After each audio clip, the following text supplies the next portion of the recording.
وسلم علی رسول الکریم اما بعد فاعوذ باللہ من الشیطان الرجیم بسم اللہ الرحمن الرحیم ان اللہ وملائکتہ یصلون علی النبی یا ایھا الذین آمنوا صلوا علیہ وسلموا تسلیما اللهم صل علی سیدنا مولانا محمد وعلی آل سیدنا مولانا محمد وبارک وسلم صلاۃ و سلام علیک یا رسول اللہ صلی اللہ تعالی علیہ وآلہ وسلم۔ حضرت ابو بکر صدیق رضی اللہ تعالیٰ عنہ خلیفہ اول جانشین پیغمبر امیر المومنین حضرت ابو بکر صدیق رضی اللہ تعالیٰ عنہ کا نامی اسم گرامی عبداللہ اور ابو بکر آپ کی کنیت اور صدیق و عتیق آپ کا لقب ہے۔ آپ قریشی ہیں اور ساتویں پشت میں آپ کا شجر نسب رسول اللہ صلی اللہ علیہ وسلم کے خاندان سے مل جاتا ہے۔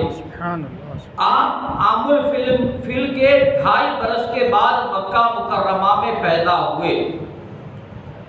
آپ اس قدر جامع الکمالات اور مجمع الفضائل ہے کہ انبیاء علیہم السلام کے بعد تمام اگلے اور پچھلے انسانوں میں سب سے افضل و اعلیٰ ہے۔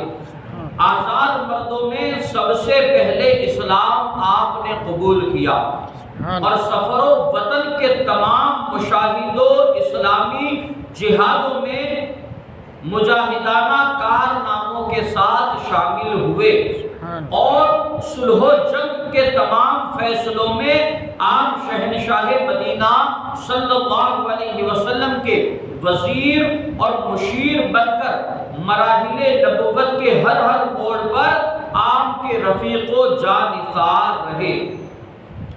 2 برس 3 ماہ 11 دن مسند خلافت پر رونق افروز ہو کر 12 جمادی الاخری 13 ہجری منگل کی رات میں آپ کی وفات ہوئی۔ حضرت عمر رضی اللہ تعالیٰ عنہ نے آپ کی نماز جنازہ پڑھائی اور روضہ منورہ میں حضور رحمت عالم صلی اللہ علیہ وسلم کے پہلو مقدس میں دفن ہوئے۔ اب حضرت ابو بکر صدیق کے کرام سماعت فرمائیے۔ حضرت عبد الرحمن بن ابو بکر صدیق رضی اللہ تعالیٰ عنہ کا بیان ہے کہ ایک مرتبہ حضرت ابو بکر صدیق رضی اللہ تعالیٰ عنہ بارگاہ رسالت کے 3 مہمانوں کو اپنے گھر لے آئے۔ حضور کے مہمان تھے، اپنے گھر کیا ہے مہمان بنا کر لے آئے اور خود حضور اکرم صلی اللہ علیہ وسلم کی خدمت اقدس میں حاضر ہو گئے۔ مہمانوں کو گھر پر چھوڑ دیا اور پھر حضور کی خدمت میں حضرت ابو بکر صدیق حاضر ہو گئے اور گفتگو میں مصروف رہے، یہاں تک کہ رات کا کھانا آپ نے دسترخوان نبوت پر کھایا، حضور کے ساتھ رات کا کھانا کھایا اور بہت زیادہ رات گزرنے کے بعد مکان پر واپس تشریف لائے۔ ان کی بیوی نے عرض کیا کہ آپ اپنے گھر پر مہمانوں کو بلا کر کہاں غائب رہے؟ حضرت ابو بکر صدیق نے فرمایا کہ کیا اب تک تم نے مہمانوں کو کھانا نہیں کھلایا؟ بی بی صاحبہ نے کہا کہ میں نے تو کھانا پیش کیا مگر ان لوگوں نے آپ کے بغیر کھانا کھانے سے انکار کر دیا۔ یہ سن کر آپ اپنے صاحبزادے حضرت عبد الرحمن پر بہت زیادہ خفا ہوئے اور وہ خوف و دہشت کی وجہ سے چھپ گئے اور آپ کے سامنے نہیں آئے۔ پھر جب آپ کا غصہ ٹھنڈا ہو گیا تو آپ مہمانوں کے ساتھ کھانا کھانے کے لیے بیٹھ گئے اور سب مہمانوں نے خوب پیٹ بھر کر کھانا کھا لیا۔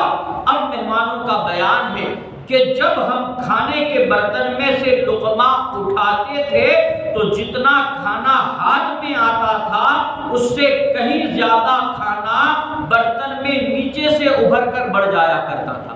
ہم ادھر لقمہ اٹھاتے، حالانکہ کھانا لقمہ اٹھاتے وقت کم ہونا چاہیے لیکن کیا ہے برتن میں کھانا بڑھ جایا کرتا تھا، اور جب ہم کھانے سے فارغ ہوئے تو کھانا بجائے کم ہونے کے برتن میں پہلے سے بھی زیادہ ہو گیا۔